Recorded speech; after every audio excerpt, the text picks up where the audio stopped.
G'day and welcome to Reliability Hero, where we talk with maintenance and reliability people. Few things excite them more than making machines and equipment do more than they were ever designed to do. Faster, safer, longer, and more reliably. Whether you take minerals out of the ground, keep power plants running, or fix and maintain rail networks, aeroplanes, conveyor belts, or turbines, we acknowledge you for keeping economies moving. I'm Andrew Daddo, and this podcast is brought to you by the mainstream community.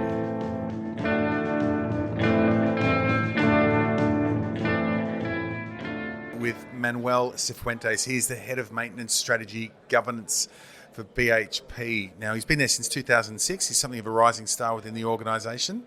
It might be best, Manuel, for you to tell me where you fit in to the behemoth that is BHP. Well, hello, Andrew. Thank you so much for having me. Look, yes, I'm Manuel Cifuentes. I'm the head of the strategy team, strategy governance. I have been almost 20 years, 18 years with the organization. And I have been fortunate to be part of the journey that we decided to take in BHP to make maintenance a central part of the organization, to give it a voice to our maintenance community. That was the intent. Very much centric on finding how do we help our people and give a voice to our people, finding the right balance between technical competencies and all this nerdy stuff we love as maintenance and reliability engineers. You said nerdy stuff then, didn't you? Yeah, nerdy stuff. But then we always face a challenge. You know what is the best way to maintain your machines, but then how do you make sure that the more senior leaders in the organization actually listen to you? So how do you give to these people a voice? And we have learned that giving them a voice is a very complex challenge. It requires multiple skills, not just technical skills, but also soft skills. How do we simplify the language we use to talk to the business and the role that asset management plays in the future of the business? Right. So that has been my journey, my area of attention. All right. So how have things changed? So you've been there 20 years. How have things changed over the 20 years? Like so you were the one who said nerdy, right? Is maintenance, asset management still seen in a nerdy light? I'm guessing not. Not anymore. Right. Not so anymore. How long ago did that change? So it took about 10 years actually to do the change. We started with a very technically centric view in terms of professionalizing the maintenance space, making sure we use the right data to make the right decisions at the right time.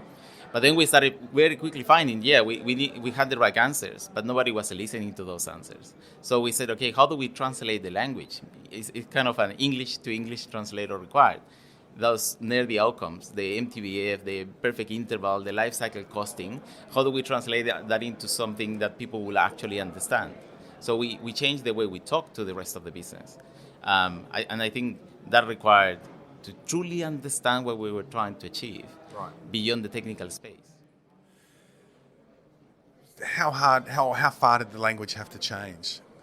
Significantly. Right. Significantly. So in terms of what... I can give you a practical example. Yeah, great. A practical example. We used to talk about MTBF, mean time between failure, and people will say, what is the right MTBF? Between the technical engineers, they will say, the MTBF is 7 hours. That's too low. It should be 10 hours, etc., etc. But when I go to talk to the people who actually make the decisions about where we invest, I tell them, look, do you really like this piece of equipment failing 3 times a day? So 3 times a day, you are stopping your processing, and that is costing you so much money. Is that what you want? No, of course we don't want that stuff. We want it to never fail. Well, that's not possible.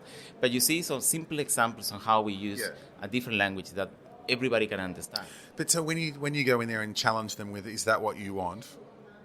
Is that do you have to be careful with the way you do that as well, because that could be seen, and also maybe with your accent and everything, is that what you want? I'm telling you. Yeah, of course you have to be careful, but actually our business and our business has evolved, and it has opened. I think it was the perfect time to be more open for the internal challenge as well. So we could have tried to do the same, let's say in 2000 or then the 90s, but the business wasn't prepared to have a more open and internal conversation about what are we doing well versus what we have to improve. We found, and it took us a while to understand what was the perfect time. You will never find the perfect time, but we saw the organization was better prepared. In our particular case, we were very prepared to have those more difficult internal conversations around 2014, 2015. Oh, And okay, that's when so we it's very decided. recent. It's very recent. Right. It's very recent. Well, not so recent anymore. We're talking No, about but like 9 years. in the grand scheme of things, it is, Correct. quite Correct. recent. And it took us a significant amount of effort to get the organization ready in terms of the internal culture, but also in terms of enabling our people to make better decisions as well. So there are almost 20, 30 years of evolution that we have to put in place in terms of standardizing information systems, processes, heaps of technical stuff that had to happen in the past. And at some point in time, people started questioning, what is the return on investment on all this effort we have taken to align us as a large organization, 60,000 plus people. And then in 2015, we decided now it's time to use those foundations we have developed over the last 15, 20 years. Now is the time we can take it to the next step. So we can start extracting insights from it and then translate those insights into a simple language that people can actually understand and use to make better decisions. So just to finish this part of it off, still at the very base level of asset management, Correct. there's still a core of hard nerds talking in a language no one understands. 100%. Okay. 100%. Right. And we have created a culture of these nerds, and actually sometimes I feel myself. I mean I'm that the link. respectfully. No, absolutely, and actually we love it, and to a point that is sometimes, we try to simplify the language and how we communicate with senior people and investors and all that stuff, but you also sometimes see how the language is leaking. Even a CEO of a large organization like us asking questions, hey, what is the mean time that it takes you to repair these type of machines? Like, really? You're really interested? Yes, I want to know. So it started creating that interest. But it started with having a simple conversation to tell them, we like this beautiful language, we like these beautiful models, we like the statistics behind. But in the end, it's nothing complicated. Okay. It's simple.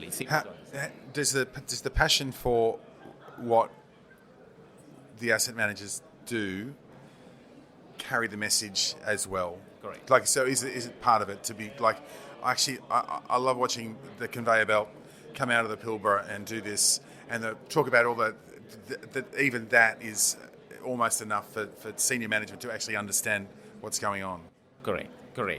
And that passion, I want to particularly pay a bit of attention to that passion, because in this journey of telling our maintenance community, look guys, we need to find a different way on how we communicate, how we ask for stuff, how we provide feedback to the people who operate the business. I also had to be very careful that I didn't constrain this community. I didn't went back to them telling them nobody wants to listen to you. No. It's everybody wants to listen to us. The problem is we're speaking different things and different languages basically, and they were not listening. Not because they didn't want to listen, it's because they were not understanding. It was taking too much effort for them to understand us. And you don't want it to take too much effort.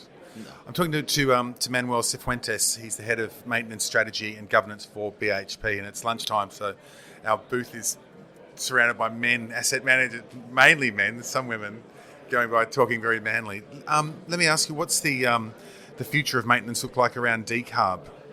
How close are you guys with getting ready with that and the management of it?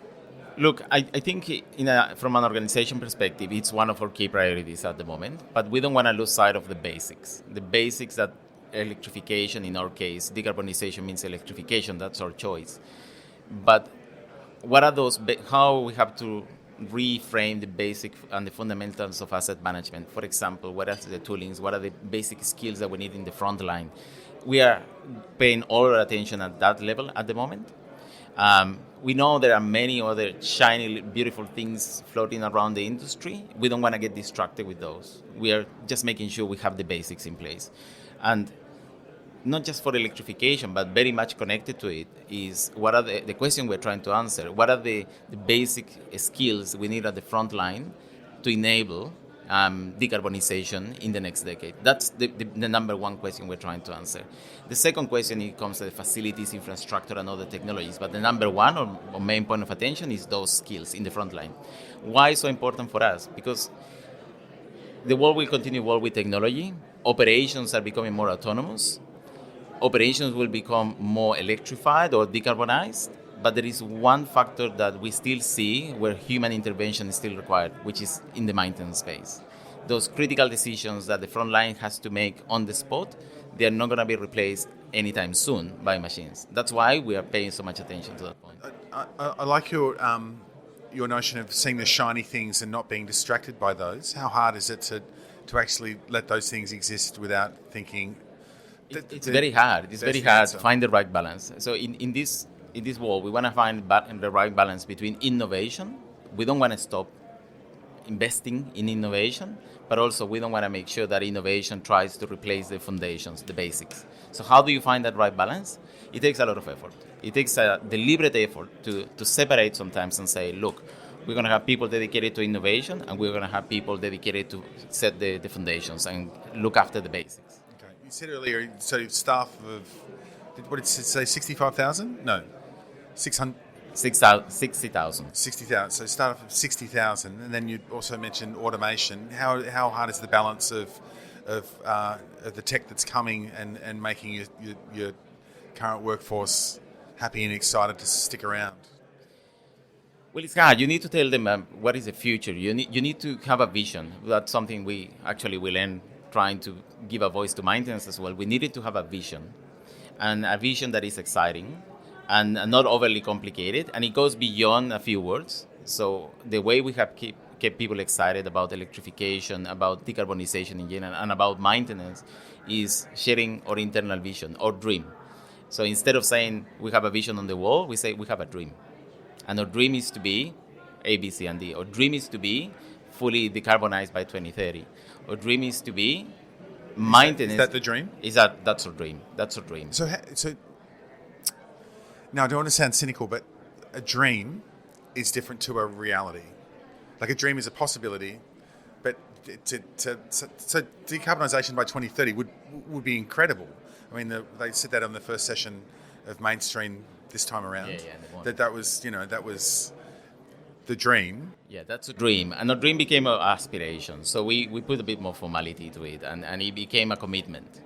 But we start always with a dream. Okay. So and actually when I speak to my team, I start by saying, this is my dream team.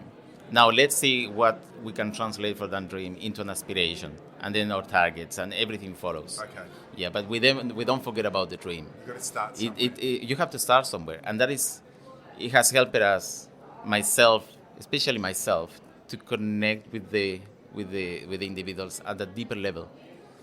If you want to drive them, if you want to make sure they believe that you are committed to it, that's why we take it personally. It's our dream.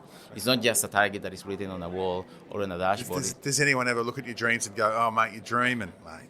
No, actually, it creates the opposite. When I told the team, look, I have a dream that we can simplify the life of every single reliability engineer by having a standard platform where they can capture their thinking, their outcomes, their ideas globally for this big, large company. I said, that's my dream. And a lot of people say, Manuel, that's impossible. I'm not on board. Fantastic. I prefer to know now, and we can choose to take different paths.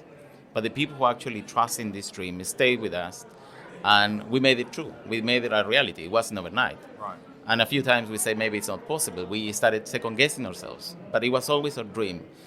And it was in that year, 2016, 15, 16, when actually we found the pathway to get there. And today it's a reality. Right. But anyway, I like to speak about the dreams I think it's nice to hear that BHP have dreams, that they're dreaming of, I think it's a really lovely turn of phrase for what's... Yeah, absolutely. Okay. Absolutely. So what does the future of maintenance look like for you guys? How do you forge that path forward? So in maintenance, we have a few different horizons. In the long-term future of maintenance, we still see people being a fundamental part of maintenance. We still see people making the key decisions for maintenance. So we don't see a future yet where machines can replace our people. Where we see machines getting involved and technology is helping us to make those decisions faster, quicker. So we spend less time doing transactional work, more time analyzing the insights given to us by technology and making decisions based on those insights. That's on the asset management space. We also see a future where we can truly have an interconnected community globally, and we are dreaming to have the largest database of knowledge on how machines can actually operate and fail in the world. That's our dream, to have the largest database that nobody can have more information than us. We want to be the Google on how machines operate and can fail. And we have the luxury to do it, and we are getting there. We're getting there. I would say we're 30% there today. That's a benefit of having such a large-scale business. Yeah. But then, to be the other Google. Well, pretty good. Then you can think about, you can start dreaming. Yeah. ChatGPT is using the information that Google and multiple web pages have collected over time and can give you insight that you never thought. Well, that's the next phase. So as a kid, were you a dreamer? Were you sort of sit there and look at something and go, I could do this or I could be this? And I mean, you're Chilean and here you are in Australia. And well, actually, when I was a kid, my dream just was to get close to those big machines that we operate in mining. That was my dream. I never thought that I will have the chance to influence on how we operate and maintain those machines. But then when I joined this organization and I started connecting, even though I didn't even speak the language, I started connecting with people around the globe. And what I found very quickly, we were all facing the same challenges. We were all trying to solve the same problems. I said, look, I think that's a bit inefficient. We have so many people trying to solve the same problem and actually solving it in parallel. How do we avoid that duplication of effort? And that's when I started dreaming on creating a common platform where all can collaborate and solve the problems, or split the effort globally to solve those problems. That was my first dream. right. And we made it a reality. Now thinking on how machines can help us to be smarter, to be faster, to be more efficient.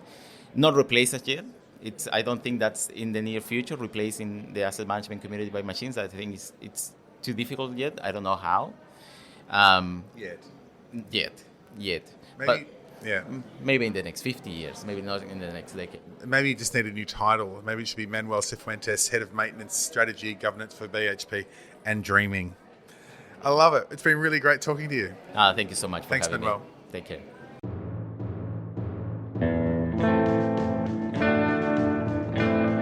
Thanks for tuning in to Reliability Hero.